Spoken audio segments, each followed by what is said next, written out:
Hey guys, welcome back to another video in the series of This Used to Be a Truck.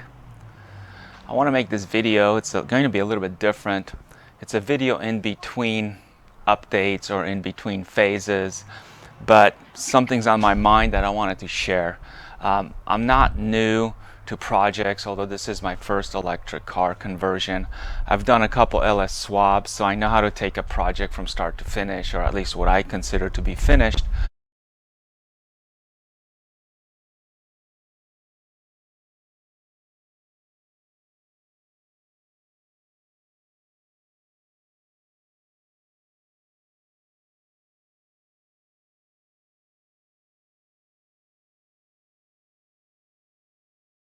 Anyway, I want to share with you this idea of it being a right time for you to start a project. And I don't mean to rant, but it will never be the right time. So whether you're in college and you're thinking, oh, right when I finish college, I'll do it. Or like me, I have a 2-car garage and I'm wishing for a 3-car, and I think, as soon as I move into a house with three-car garage, then I'll do this project. It's never going to happen, or it won't happen in time. Or if you have small kids, I went through that phase. I used to start a paint job to paint a hood of a truck and get it prepped, take the kid to soccer practice, come back home, spray the first coat or a couple first coats, run over, pick up the kid from soccer, do the clear coat, that kind of nonsense. So whether you have small kids or you're in college or what have you, you're going through a divorce, if this kind of stuff will make you happy, then just do it, okay? It will never be the right time, just do it. And my videos are the way they are on purpose. I mean, I had a crow on the roof a minute ago. There's never been one on the roof before being loud. Then an airplane flew by.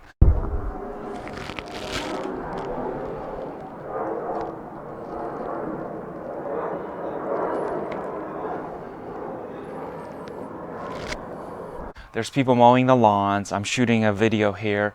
There's construction, our house is over, they're building a school and they're going to be beeping for the next 2 years. But you just have to do it. So I apologize for the sound quality. I apologize for the video quality. And there is no production whatsoever or even decent editing. But this is what it is. It's real. And I just want to share it with you because this is what it's like. I'm wearing a filthy shirt, filthy pants, and some projects, some days are dirty days and are filthy and so on. And others are a little bit better. But it's all fun, so just do it.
So yeah, I jokingly said, welcome back to another episode of This Used to Be a Truck. And what happened? How did I get here? Right? I mean, in the last video, you saw me to remove the hood, and that was going to be the extent of that, and I extracted the engine out of the truck. Well, let me tell you about what I'm working with here, and it's sort of a two-prong approach. My platform is a 50-year-old vehicle, so whether I planned on it or not, part of it is a bit of restoration.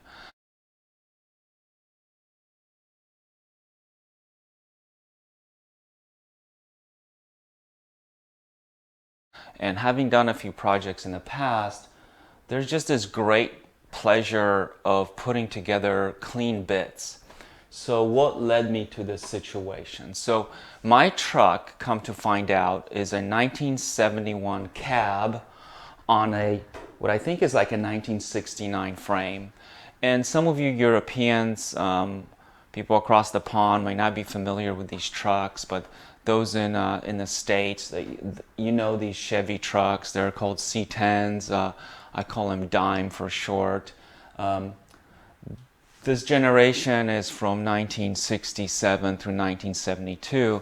But what GM likes to do is tinker, just like a lot of manufacturers, every couple years. So there was a significant change made between, I think 70 and 71. They went to disc brakes. And between 71 and 72, they went to different style doors and door cards. So I don't want to bore you guys to death with that because this video is an EV conversion. But basically, my 71 cab here on this beloved GMC called Dusty came with a perfectly fitting driver's side door from 1972. This side was 71, that was 72. Okay, I could have just ignored it, right? But GM made a change. The door panels on up to 1971 were made out of metal as God intended. And then in 1972 they went to plastic molding, and of course that rots and breaks and deteriorates. And so it's a little bit different. It's a little bit different type of door, okay? You don't have to be an enthusiast to pick up on that. So I had a perfectly fitting wrong ear door, but that door was also completely rotted and it looked like the father and son who owned this truck before me and my dear friends, they used that door as shotgun target practice. So it had a ton of holes in it. Anyway, so I removed it and I bought a 1971 door. I went to put it on and I had trouble fitting it. So on some vehicles, in order to fit the door properly, there's two types of adjustments, and one of them calls for adjusting bolts on the side here, and you have to remove the fender. So that's what starts this avalanche, this domino effect. I said, okay, I'm going to put my big boy pants on and adjust this door properly, so I removed the fender. And I started adjusting the door. I noticed it has a really bad upper hinge, so that goes to shit real quick. And I think as I'm removing that fender, I decided this is way too greasy and grimy. And my thought process is, and see if you agree,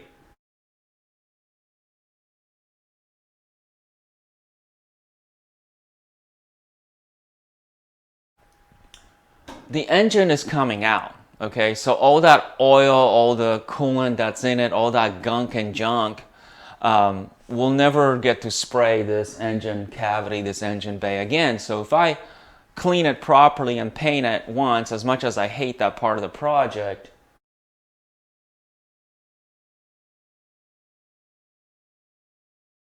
I don't hate it, I sort of dread it, but I love afterwards. When this is all shiny and clean, it's such a joy to put back together. I'm also upgrading the brakes from drum brakes on this beast. Yes, this is drums at all four corners. Don't be jealous, I'm not bragging. So I have to change the spindles, and I already have those, and I have to change the drums to rotors, and that will give us better stopping power for electric vehicle, and it's just a much better driving experience, I think. So it's a lot easier to do all that without the fenders around it. And then I find loose things like the gearbox. This truck doesn't have rack and pinion, it has what is called a gearbox. So I find that that is on the frame hand tight only, finger tight. And so I'm thinking, okay, what else will I find? And I found a few surprises. And then when I got to working on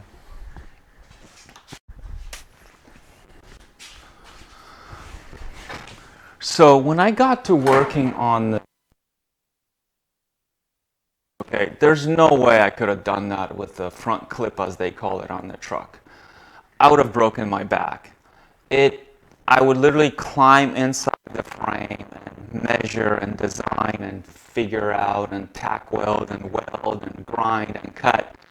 You know the drill. So it took a lot of doing a lot, and I needed like all kinds of access to drill holes on the side of the frames here. But I have absolutely no regrets taking the front end off. I've done it before on other trucks. This is my first truck of this generation. I had one that was newer than this one, so I don't know if to call this truck, my other truck's daddy or older brother. I know that's kind of a nepotism joke, whatever, but I named all my trucks funny names. This is Dusty. The 1974 model was called Rusty, and then I had what I would call a grandfather to them, which was called Busty, a 1954 truck. Anyway, enough about that stuff. Let's talk about the electric conversion part. So things got a little bit tighter after I installed the transmission. It's not sitting as far back as I had imagined, but that's okay. I really need the space and the clearance for these high voltage cables. Orange stuff is high voltage. We're going to be running 360, maybe 400 volts through it. So I actually bent back some of the lip here on the cab. That accomplished a few things, gave me about an inch more of clearance, but it also got rid of some of the sharp edges. So transmission is a little bit further up than I had hoped, but that's okay.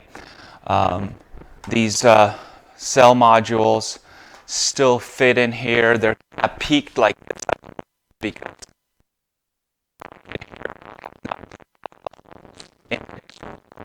down. It's resting on 3 bolts on each side that protrude up.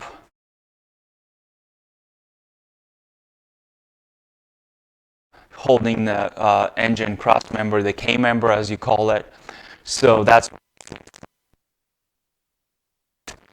I'm not quite sure if this is the design I'll keep.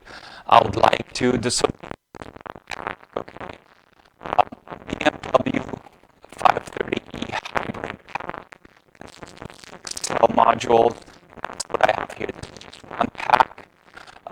We're guesstimating 27 miles out of it, and so I hope to have 3 of these and hoping for a range of 100. Now if you're doing the quick math, then 27 times 3 will fall a bit short of 100, but I don't think that's exactly how it works. I don't think it's that linear. So I wanted to give you an update on where I'm at with the truck. Today actually I'm going to be working on mounting the center support bracket for the 2-piece drive shaft. I purchased the drive shaft from the exact same Lexus that my transmission came out of and that my inverter came out of. I've said this before on prior videos. When you find a donor vehicle that you're going to pull electric components off of, try to buy as much as you can, okay? If you can get the electric throttle pedal, the Hall effect throttle pedal, get that. Get the inverter, get the transmission, especially if it's your first build. Some people will argue that, oh, you can use a Toyota Camry inverter with a Lexus transmission, and maybe you can, but do you really want to go through that extra layer of complexity? Keep it simple because there is going to be a ton of issues, ton of small things, and you will just need to work through them. So I am going to batteries and give you a better look at the transmission cross member.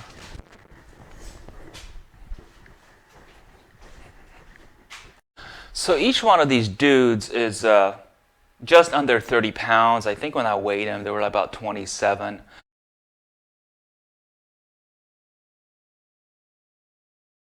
Now there is going to be a little bit more wiring here that you don't see. More of these, except larger.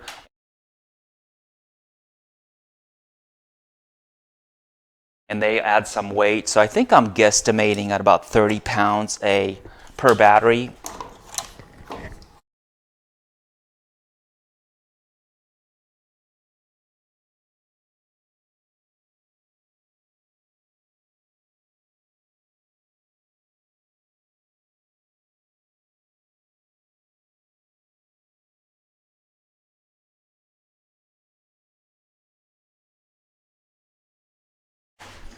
I want to show you what these batteries are sitting on, and I go to this metal shop,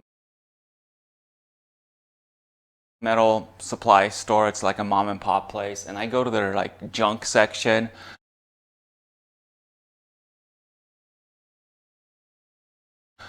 What they call like remnants, and someone places a big order and they get example this type of aluminum.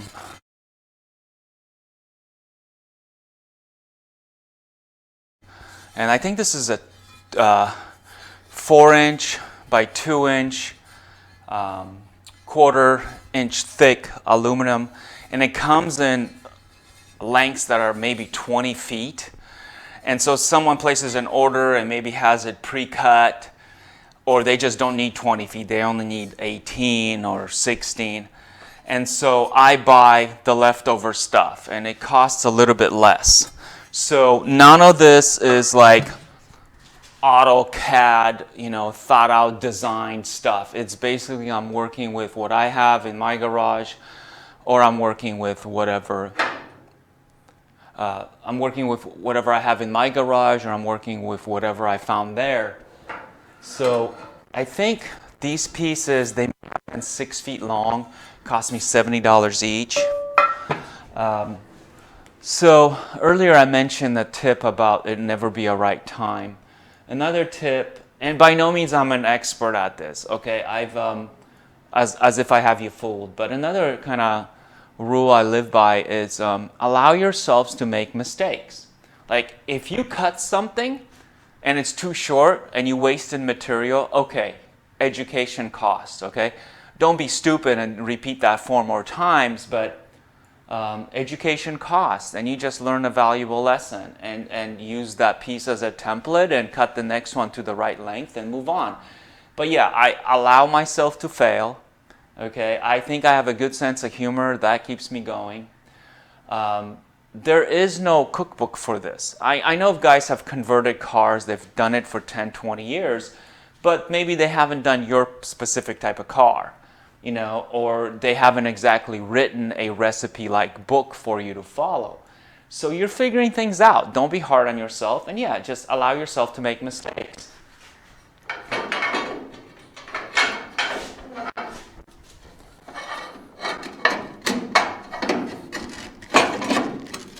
So, see, like that piece goes in and out super smoothly when the camera is off. And I know you don't believe me, but this is just more of the same. 2 by 4 by 1/4 inch. And I have one more in here. This one, oh, come on.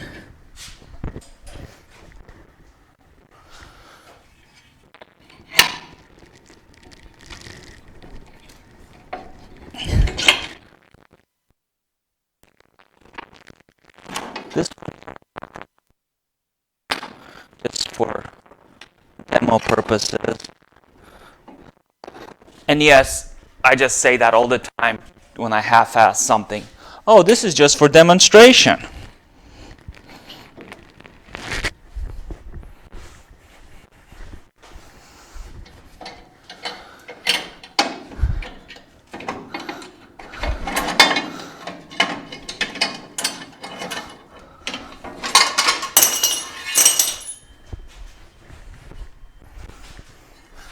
So yeah, just more of the same stuff.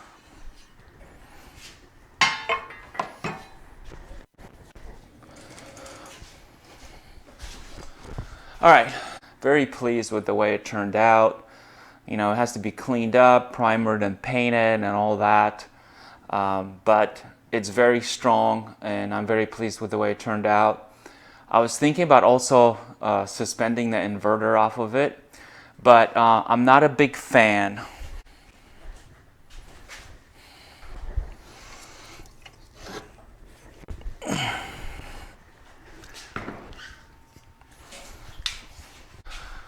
All right, so this is the inverter, and as I was saying, I'm not a big fan of hanging multiple items off of one bracket, okay? This all sort of started on these trucks where I think my 74 truck had a power steering pump that was hanging off of the driver's side exhaust manifold. So if you wanted to replace your exhaust manifold gasket, you had to remove the power steering pump. And that grew my hate for what I call compound mounting systems. I'm just not a fan of that. And I don't want the extra weight. I forget what this weighs, maybe 35 pounds, maybe more.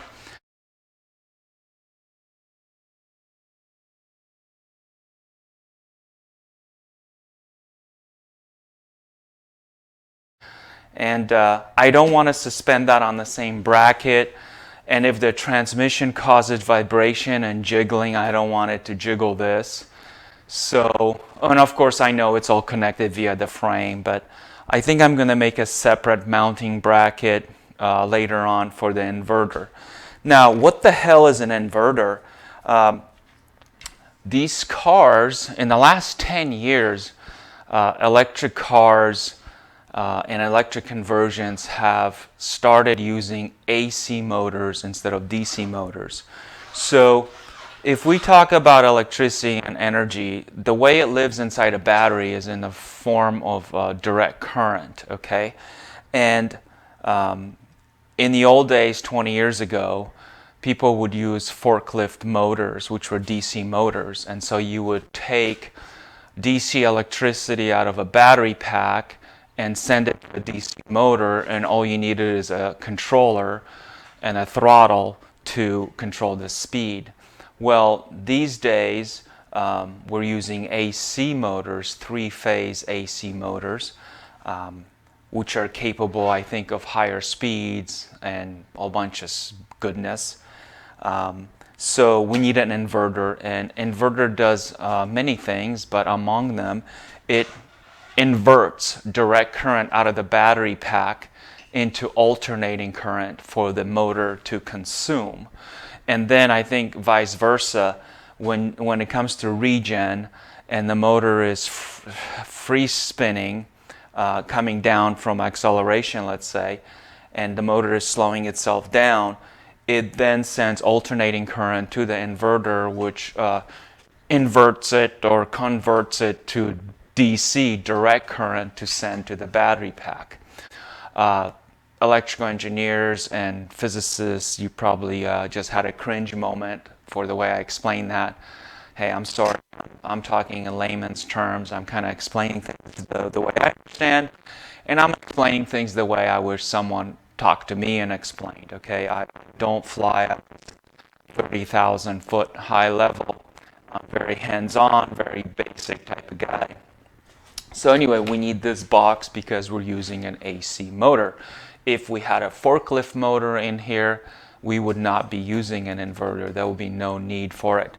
Now this box is the size that it is because I think it is also really like three things in one. It's also a DC to DC converter. So yeah, I'm not sure where this is going to mount. I'm thinking in this area here.